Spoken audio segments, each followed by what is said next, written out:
In this video, I'm going to show you how to create a Word document completely from scratch. So let's say we are on my desktop app on my Mac. I can come all the way to the Launchpad and just click on it, and then you can search for Microsoft Word or by just typing on W. It will open up just like this by clicking. So you have the option to start from a blank sheet or from a series of templates, which you can see from here. You can click to see more templates, and then you can be able to see the recent items that you have started working on. Okay, so these are recent, and this is from blank, and these are templates. So let's say I'm starting from blank space, from blank sheet. So I can just double click here, and this is a blank fresh Word document. Now to start, let's say we want to save this because now it doesn't have a name. So you can come all the way to the file. This is the top.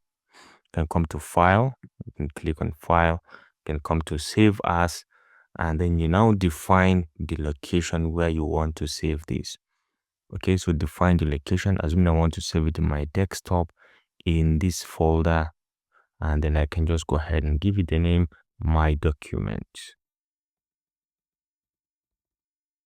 1. Okay, so you can see the format and then go ahead and say save. So this is how to create a document in Microsoft Word. So then you can start your writing and doing everything here. If you found this helpful, please leave a like.